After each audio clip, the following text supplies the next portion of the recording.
নমস্কার, পিঙ্কি কিচেনের সবাইকে স্বাগত। আজ আমি তোমাদের সাথে শেয়ার করব ইলিশ মাছের মাথা দিয়ে কচু শাক। কচু শাকটা আগে থেকে আমি কেটে ধুয়ে একটা বাটির মধ্যে রেখে দিয়েছিলাম, আর ইলিশ মাছের মাথাটাও ধুয়ে একটা প্লেটের মধ্যে রেখে দিয়েছি। আগে থেকে আমি গ্যাসের মধ্যে একটা কড়াইতে জল দিয়ে গরম করতে দিয়ে দিয়েছিলাম। জলটা গরম হয়ে গেছে। এবারে এই পর্যায়ে আমি দিয়ে দিচ্ছি কচু শাকটা।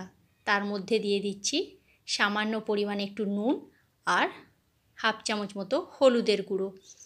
নুন আর হলুদটা দিয়ে খুব ভালো করে এটাকে আমি ভাপিয়ে নেব। নুন আর হলুদটা দেওয়ার একটাই কারণ, কচু শাকের যে জীবাণু থাকে সেগুলো নষ্ট হয়ে যায়, সেই জন্য নুন আর হলুদটা দিয়ে দিলাম। দেখো, কচু শাকটা আমার ভাপানো হয়ে গেছে। এবারে এই পর্যায়ে আমি কচু শাকটাকে জল ঝরিয়ে নেব। প্রথমে গ্যাসটাকে আমি হাইয়েতে দেওয়ার পর 5 মিনিট লোতে রেখে এটাকে ভাপিয়েছি। এবার এই ছান্তার সাহায্যে জলটাকে ঝরিয়ে নিচ্ছি।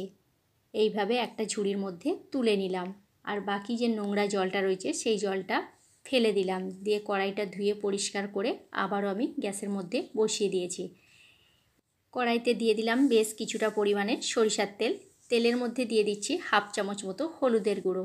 আমি ইলিশ মাছের মাথাটায় যেহেতু আগে থেকে নুন আর হলুদ মাখাইনি, সেই জন্য কড়াইতে তেলের মধ্যেই আমি হলুদটা দিয়ে দিয়েছি। দিয়ে এবার ইলিশ মাছের মাথা দুটোকে ভেজে নেব। এবারে এর ওপর থেকে দিয়ে দিচ্ছি সামান্য পরিমাণে একটু নুন। নুনটা দিয়ে খুব ভালো করে এবার ইলিশ মাছের মাথাগুলোকে লাল লাল করে ভেজে নিচ্ছি। দেখো, ইলিশ মাছের মাথাগুলো ভাজা হয়ে গেছে। এবারে কড়াই থেকে আমি তুলে নিলাম।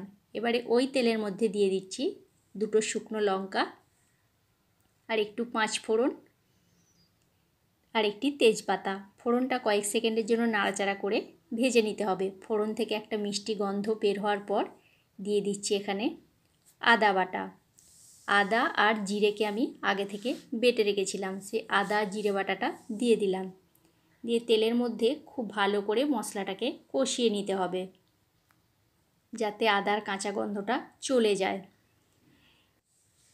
দেখো, আদাটা আমার কষানো হয়ে গেছে। এবার এই পর্যায়ে দিয়ে দিলাম ভাপানো যে কচু শাকটা রেখেছিলাম, সেই কচু শাকটা এর মধ্যে দিয়ে দিলাম। দিয়ে এবারে খুব ভালো করে মশলার সাথে কচু শাকটাকে কষিয়ে নিতে হবে। বন্ধুরা, এখানে তোমাদের একটা কথা বলা হয়নি, কচু শাকটা ভাপানোর সময় সামান্য পরিমাণে একটু তেঁতুল কিংবা আমড়া মানে টক জাতীয় জিনিস দিয়ে দেবে। তার কারণ অনেকেরই মনে হয় কচু শাক খেলে গলা চুলকাবে, আর ওইটা দিলে আর গলাটা চুলকাবে না। ইলিশ মাছের মাথা দুটো দেওয়ার পরে আমি দিয়ে দিয়েছি এখানে কাশ্মীরি লাল লঙ্কার গুঁড়ো আর সামান্য পরিমাণে লবণ। লবণটা যেহেতু আমি ভাপানোর সময় আগে দিয়েছিলাম, সেই জন্য সামান্য পরিমাণে এখানে দিলাম। দিয়ে এবার খুব ভালো করে কচু শাকের সাথে ইলিশ মাছের মাথাটাকে মিশিয়ে নিচ্ছি। দেখো, ইলিশ মাছের মাথাগুলো আমি খুন্তিতে করে কিন্তু ভেঙে দিইনি। অনেকে তোমরা ভেঙে দাও, কিন্তু আমি ভেঙে দিলাম না। এবার এই গ্যাসটাকে একটু লোতে রেখে এটাকে আমি ঢাকনা দিয়ে ঢেকে দিচ্ছি। ইলিশ মাছের মাথা থেকে সুগন্ধটা কচু শাকে ঢুকে যাবে, তাহলে খেতে আরও বেশি ভালো লাগবে। ইলিশ মাছের মাথাগুলো গোটা রাখার একটাই কারণ, ইলিশ মাছের মাথাগুলো ভেঙে দিলে কাঁটাগুলো শাকের সাথে মিশে যায়, সেই জন্য আমি এখানে ভাঙলাম না। তোমরা চাইলে ভেঙেও দিতে পারো।